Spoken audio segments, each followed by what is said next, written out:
Welcome back after the break. آپ دیکھ رہے ہیں SNN پر خوبصورت سحری ٹرانسمیشن جس کا نام ہے عقیدت رمضان, اور سیگمنٹ کا وقت ہوا چاہتا ہے جس کا مجھے بھی بے صبری سے انتظار رہتا ہے, کیونکہ ہمارے نبی صلی اللہ علیہ وسلم نے فرمایا ہے کہ علم سیکھو چاہے تمہیں چین تک کیوں نہ جانا پڑے. اور علم سیکھنا اور سکھانا یہ بھی ایک عبادت کا یہاں پہ ایک میٹر ہے, اور یہاں پہ ہم نے سیگمنٹ اس لیے یہ بنایا ہے خاص طور پہ عالم اور علم, جس میں ہم انشاءاللہ ہمارے علامہ صاحب بھی موجود ہوں گے. ہمیں مفتی زاہد اسلم نے بھی ہمیں جوائن کیا ہے. مفتی صاحب آپ کو بہت بہت خوش آمدید اور السلام علیکم. وعلیکم السلام ورحمۃ اللہ. کیسے ہیں حضرت؟ اللہ کا بہت فضل ہے الحمدللہ. ٹھیک ٹھاک ہے, خیریت سے؟ ٹھیک ہے. ہم آپ کی مصروفیات سمجھ سکتے ہیں کیونکہ آپ 2-3 پروگرام میں آپ کی شرکت ہے اور آپ کی نظر ثانی ہو جاتی ہے کہ آپ آ جاتے ہیں. بس یہ ہمارے لیے بہت مہربانی, باعث رحمت ہے اور باعث خوشی ہے کہ آپ کی موجودگی اس ٹرانسمیشن میں آ جاتی ہے, آپ کی روحانیت آ جاتی ہے. مفتی صاحب, آج کا جو ہمارا ٹاپک ہے نا وہ بڑا حساس ہے, وہ ہے غصہ. اور نبی پاک صلی اللہ علیہ وسلم کا ارشاد ہے کہ طاقتور وہ نہیں جو لوگوں کو گرا دے, طاقتور وہ نہیں جو لوگوں کو گرا دے, بلکہ طاقتور وہ ہے جو غصے کے وقت خود کو روک لے. واہ واہ. طاقت تو اصل یہی ہے نا, لیکن ہم خود کو روک نہیں پاتے. کیا واہ واہ. کیا وجہ؟ بسم اللہ الرحمن الرحیم. الذین ينفقون فی السراء والضراء والکاظمین الغیظ والعافین عن الناس واللہ یحب المحسنین. وہ لوگ جو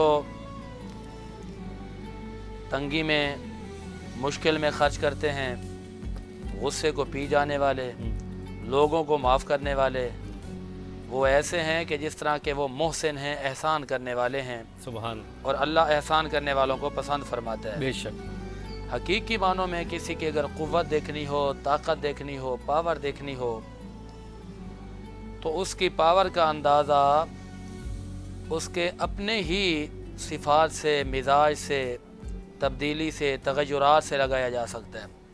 اصل پاور اور اصل طاقت یہ ہوتی ہے کہ انسان اپنی زبان کو, اپنے گفتار کو, اپنے اقوال و افعال کو اپنی گرفت میں رکھے. گرفت میں رکھنے کا مطلب یہ ہے کہ اس کا قول و فعل نہایت ہی افہام و تفہیم کے ساتھ ہو اور دانش مندی کے ساتھ ہو. اس کی سب سے بڑی مثال اس قول سے ملتی ہے کہ من عرف نفسہ فقد عرف ربہ, کہ جس نے اپنے آپ کو پہچان لیا نا کہ میں کیا ہوں, اس نے رب کو پہچان لیا. سبحان اللہ. امام غزالی نے فرمایا کہ اللہ تک پہنچنے سے پہلے ضروری ہے کہ انسان پہلے خودی کو پہچانے. اور کلندر لاہوری نے فرمایا خودی کو کر بلند اتنا کہ ہر تقدیر سے پہلے خدا بندے سے خود پوچھے بتا تیری رضا کیا ہے. تو یہ وہ جو خودی ہے نا, یہ وہ ہے کہ انسان اپنی حقیقت کو پہچانے, اپنے آپ کو پہچانے. اچھا, غصے کو پھر حرام بھی کیا گیا. بے شک. غصہ حرام کیوں ہے؟ اس کے اندر حکمت ہے. حرام اس لیے ہے کہ انسان جب غصے میں آتا ہے تو وہ اپنے آپ سے باہر آ جاتا ہے, اور وہ اپنے تخیلات سے اور اپنے افہام و تفہیم سے دور ہو جاتا ہے. بے شک ایسے ہی. اور اس کے پاس عقل میں سمجھداری نہیں رہتی, اس کے پاس شعور نہیں رہتا, تو اس بے شعوری کے عالم میں وہ جو فیصلے کرتا ہے وہ غلط کرتا ہے. غلط ہوتے ہیں. تو اس بنا پر یہ کہا گیا کہ غصہ حرام ہے. بالکل ایسا ہی ہے. اور اللہ کریم نے ارشاد فرمایا کہ کوئی اگر غصے کو پی جائے نا تو سب سے بڑا طاقت والا ہے اور وہ محسن ہے. احسان کس بات کا؟ احسان تو اللہ کا ہے کہ اللہ کریم نے ہم پر اتنے اعزازات اور اکرامات نازل فرمائے. لیکن یہاں پر یہ بات ہے کہ فائدہ بھی اپنا ہے.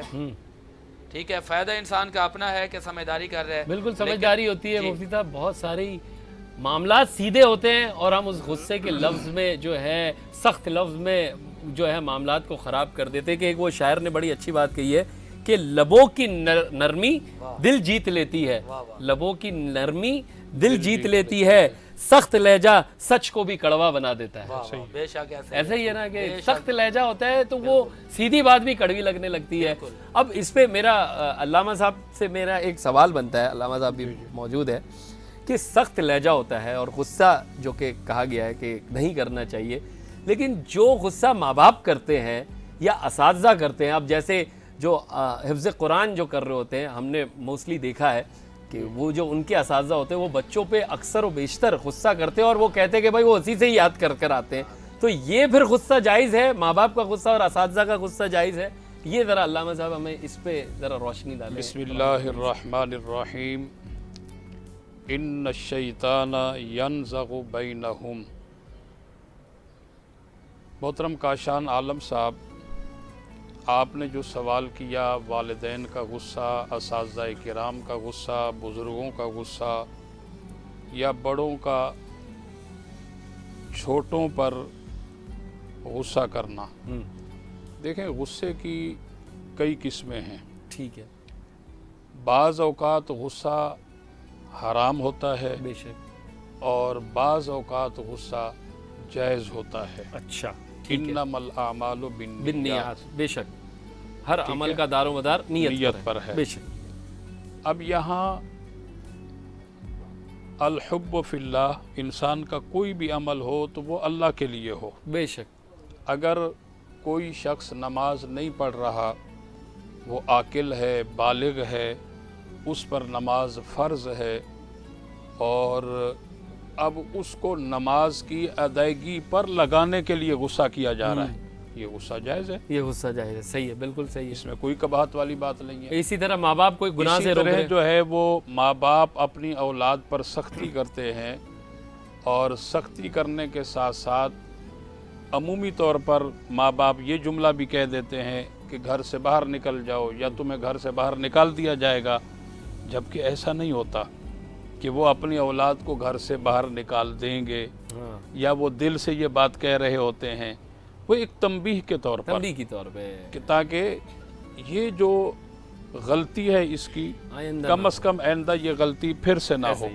تو اس کو راہ راست پر گامزن کرنے کے لیے اس کو جو ہے تھوڑا سا غصہ کر کے یا اس کو تنبیہ کر کے ایک نیکی کے راستے میں لگانے والی بات ہے. یہ اس میں یہ جائز ہے، یعنی کہ اگر اساتذہ بھی کوئی سمجھا رہے اور ماں باپ بھی کوئی اچھی. لیکن اس میں ایک بات عرض کروں، نبی کریم علیہ الصلوۃ والسلام کا فرمان ہے کہ اللہ کے ہاں سب سے پسندیدہ گھونٹ وہ غصے کا ہے. یعنی کوئی گھونٹ ایسا نہیں ہے جو کہ اللہ کے ہاں سب سے زیادہ پسندیدہ ہو. غصہ اگر کسی نے پی لیا تو یہ اللہ کے ہاں سب سے پسندیدہ گھونٹ ہے. اچھا، غصہ جو ہے قرآن مجید کے اندر ان الشیطان ینزغ بینہم، کہ بے شک شیطان تمہارے درمیان فساد ڈالتا ہے.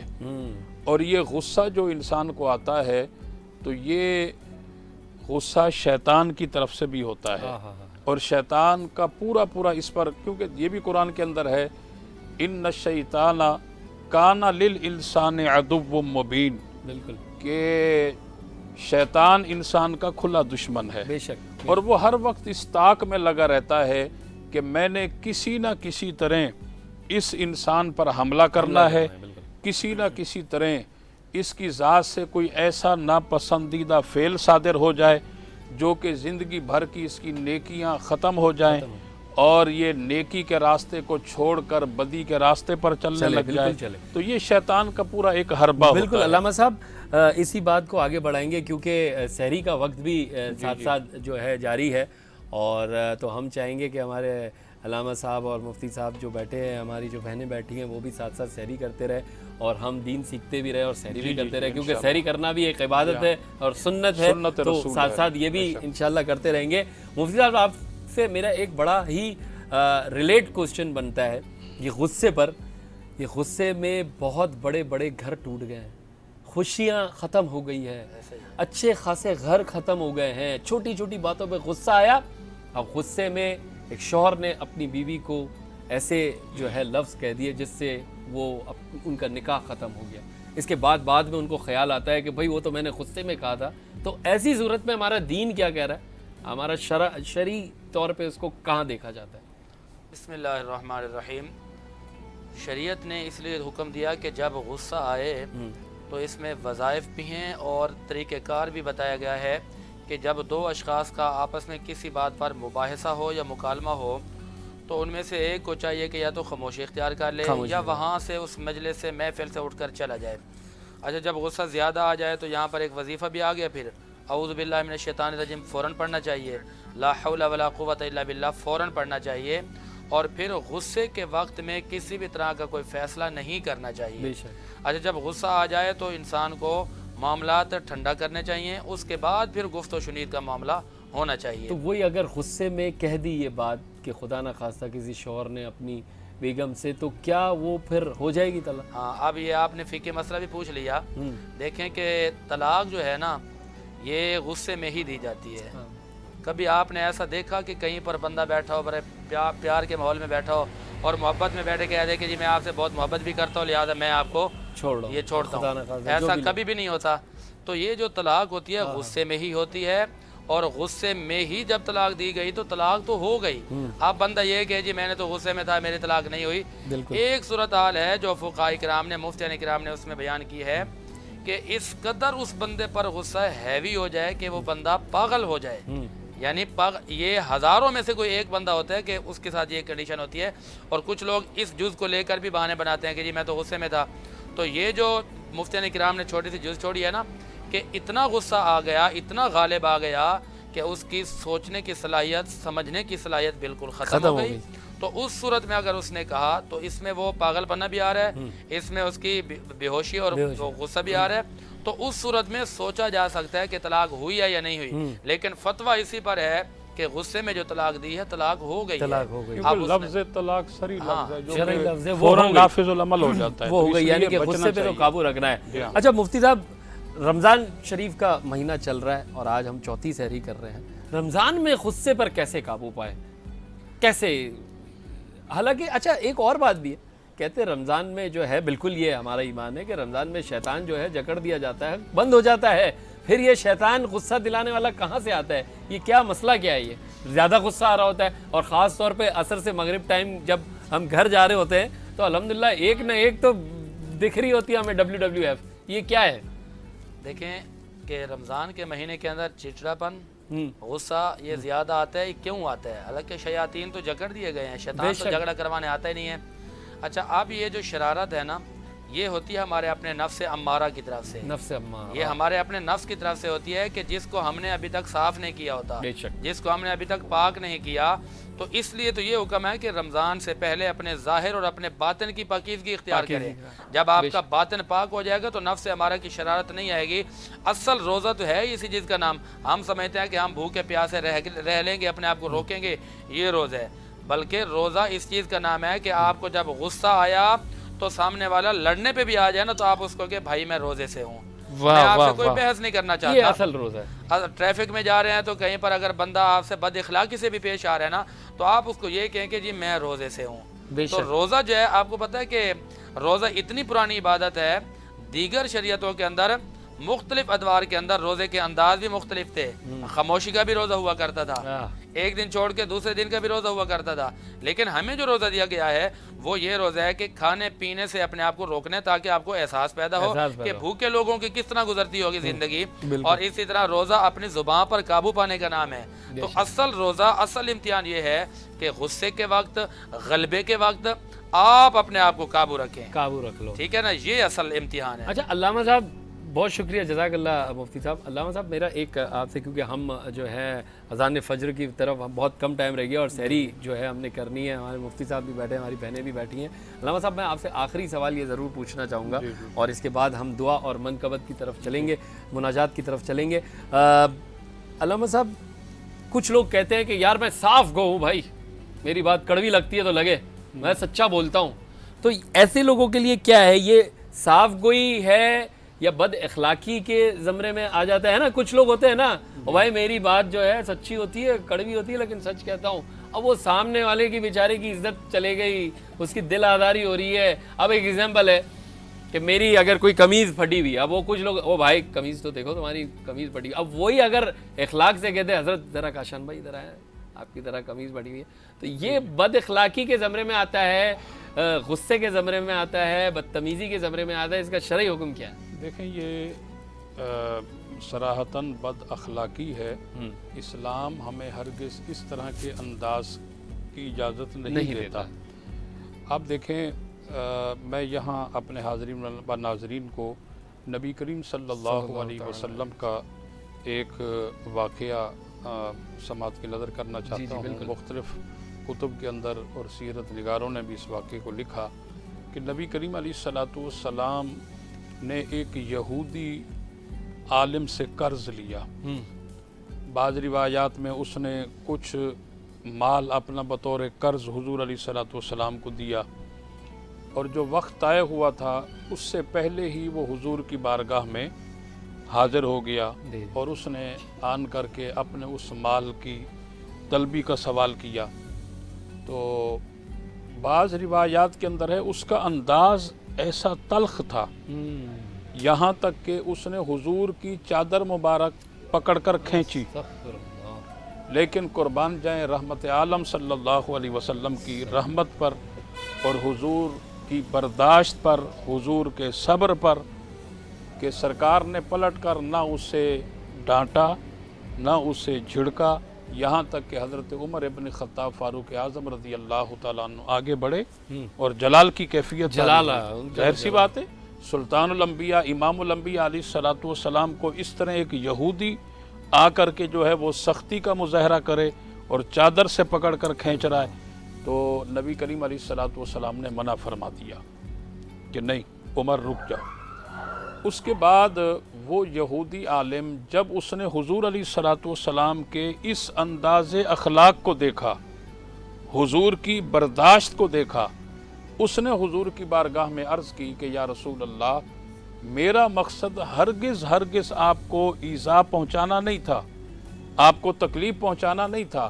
میں نے اپنی کتاب تورات کے اندر آپ کی ساری علامات پڑھی ہیں، اور میں نے وہ ساری کی ساری علامات، ساری کی ساری نشانیاں آپ کے اندر دیکھی بھی ہیں۔ دو چیزیں باقی تھی جنہیں میں دیکھنا چاہتا تھا، وہ آپ کا حلم تھا اور آپ کی بردباری تھی اور آپ کی برداشت۔ آج میں نے دیکھ لیا ہے کہ وہ بھی دونوں علامتیں آپ کی ذات کے اندر موجود ہیں، اور آپ کی اس برداشت کو دیکھ کر، صبر کو دیکھ کر، اعلیٰ ترین اخلاق کو دیکھ کر میں کلمہ طیبہ پڑھتا ہوں اور اسلام کی دولت سے سرفراز ہو رہا۔ کیا بات ہے! اس پہ ایک بڑا شعر ہے کہ وہ نبی صلی اللہ علیہ وسلم کے اخلاق کو دیکھ کے، ان کی نمازوں کو دیکھ کے نہیں مسلمان ہوتے تھے، ان کے روزوں کو دیکھ کے نہیں، ان کے اخلاق کو دیکھ کے مسلمان ہوتے تھے۔ تو بڑا خوبصورت شعر ہے۔ صوم و صلاۃ سے نہیں انسان پہچانا جاتا، ہمیشہ کردار سے پہچانا جاتا۔ اخلاق پہ بڑا خوبصورت شعر ہے کہ اے مسلمان، زمانہ آگے بڑھتا ہے تو بڑھنے دے، تو 1400 سال پیچھے چلے جا، زمانہ خود تیرے پیچھے آ جائے گا۔ تو کلمے کی محنت کرتے کرتے اخلاق تک پہنچ، لوگ تیرے اخلاق کو دیکھتے دیکھتے کلمے تک خود پہنچ جائیں گے۔ واہ واہ! یہاں پر آپ نے جو سوال کیا نا، مجھے بہت ہی پیارا جملہ یاد آ رہا ہے کہ بندے کے بڑے فخر کے ساتھ کہ بھائی میں بڑا صاف گو ہوں۔ اچھا، میرا سوال یہ ہے کہ امام الانبیاء سے بڑھ کر بھی کوئی صاف گو ہو سکتا ہے؟ میرے مصطفیٰ سے بڑھ کر بھی کوئی سچا ہو سکتا ہے؟ میرے مصطفیٰ کا انداز نظر نہیں آتا آپ کو؟ کلمہ نبی کا پڑھتے ہیں، طریقہ غیروں کا اپناتے ہیں، کریم آقا کی بارگاہ میں غیر آتے ہیں، سرکار غیروں کے لیے کھڑے ہو کر ان کا استقبال فرماتے ہیں۔ اچھا، غلاموں نے پوچھا حضور یہ تو آپ کو برا بھلا کہتے ہیں، آپ نے فرمایا یہ اس کا ظرف ہے، یہ ہمارا ظرف ہے۔ تو میرے آقا کے اس کردار کو، انداز کو دیکھ کر لوگ اسلام میں داخل ہوتے تھے۔ اچھا، اللہ تبارک و تعالیٰ معاف فرماتا ہے اور معاف فرمانے والوں سے بے پناہ محبت فرماتا ہے۔ حدیث پاک ہے، بخاری کی حدیث پاک ہے، کتاب التوحید کے اندر ہے، اس کی جلد 6 اور صفحہ نمبر ہے 2654، حدیث نمبر ہے 6969، اور یہی روایت مسلم کے اندر بھی موجود ہے، اس کی جلد 4 صفحہ نمبر 2104 ہے، اور اس کی حدیث نمبر ہے 2751، اور ترمذی کی حدیث نمبر ہے 3543، ابن ماجہ کی حدیث نمبر ہے 4295۔ اللہ تعالیٰ معاف فرماتا ہے، اور کتنا معاف فرماتا ہے، اور ہمیں بھی چاہیے کہ ہم معاف کریں۔ لفظ یہ ہے کہ سبقت رحمتی علی غضبی، یا رحمتی تغلب علی غضبی، یہ کہ اللہ فرماتا ہے کہ میری رحمت میرے غضب پر غالب آ جاتی ہے۔ اللہ ناراض ہو جاتا ہے جب ہم اللہ کی بات نہیں مانتے، لیکن وہی خدا جب ہم اللہ کی بارگاہ میں سر کو جھکا لیتے ہیں، اللہ رب العالمین یہ نہیں دیکھتا کہ یہ کتنا بڑا مجرم ہے، اللہ یہ دیکھتا ہے کہ یہ آیا کس کے در پر ہے، اللہ معاف فرما دیتا ہے۔ کیا بات ہے، کیا بات ہے! مفتی صاحب بہت شکریہ۔ آپ جلدی، کیونکہ ہمارے پاس آخری 3 منٹ رہ گئے ہیں، کیونکہ ہم نے اذان فجر کی طرف جانا ہے اور سحری بھی کرنی ہے، تو آج کی جو ہے اچھی بات جو ہے، اچھی عقیدت جو ہے، وہ میں لوگوں کو بتا دوں کہ جو انسان اپنے لہجے کو سنبھال لیتا ہے وہ بہت سے جھگڑے شروع ہونے سے پہلے ہی ختم کر دیتا ہے. واہ واہ. اور آپ جلدی سے جو ہے آج کا وظیفہ بھی بتا دیں چھوٹا سا کہ غصے پہ کیسے قابو پانا ہے, جلدی سے بتا دیں. بالکل غصے پہ ایسے قابو پانے کہ جب آپ کی کوئی لڑائی جھگڑا اختلاف ہو جائے تو سب سے پہلے لا حول پڑھ لیں, اعوذ باللہ پڑھ لیں, جا کے وضو کر لیں, انشاءاللہ غصہ ختم ہو جائے. وظیفہ عقیدت یہ ہے کہ جب بھی غصہ ہے لا حول ولا قوت پڑھ لیں اور اعوذ باللہ من الشیطان الرجیم پڑھ لیں اور وضو کر لیں, غصہ ختم ہو جائے گا. یہ ہے.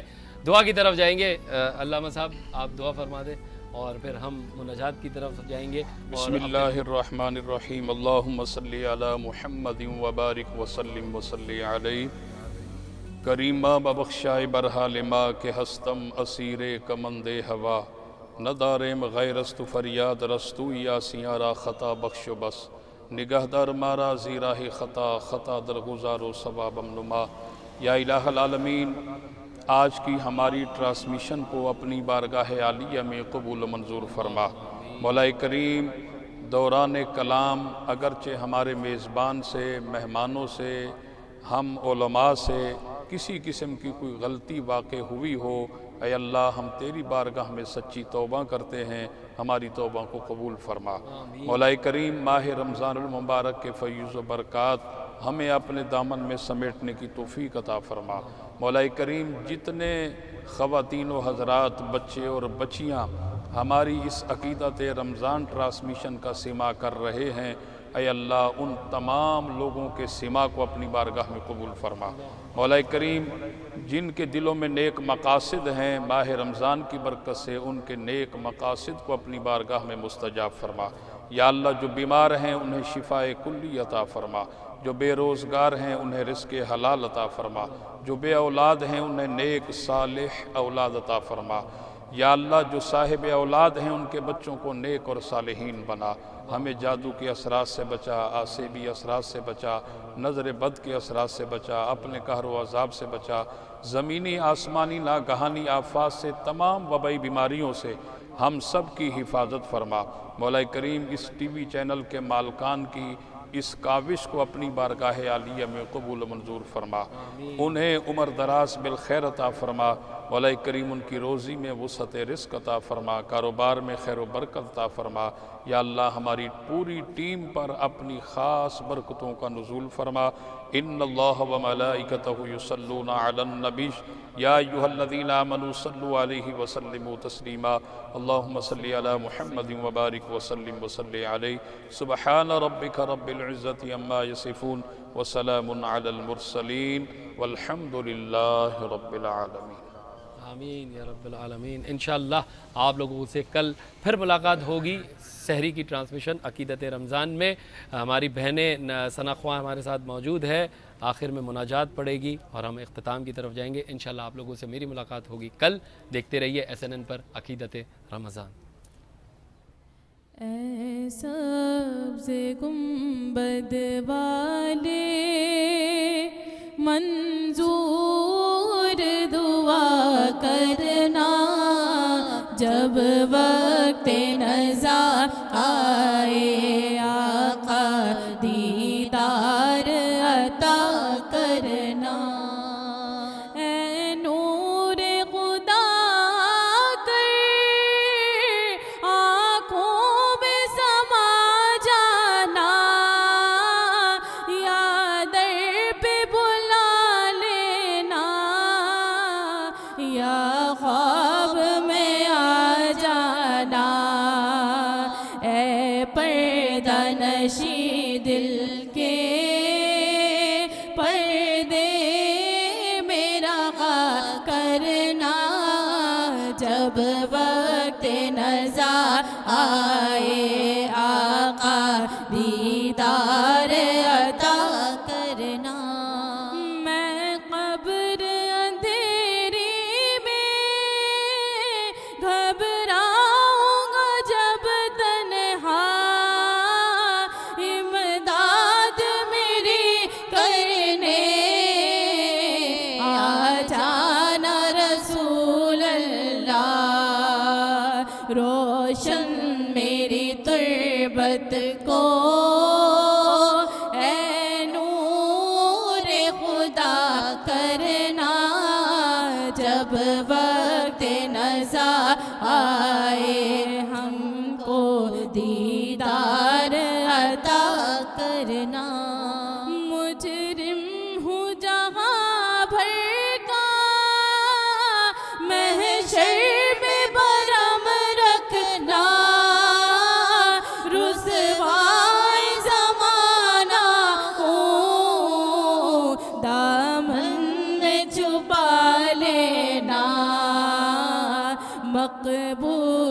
دعا میں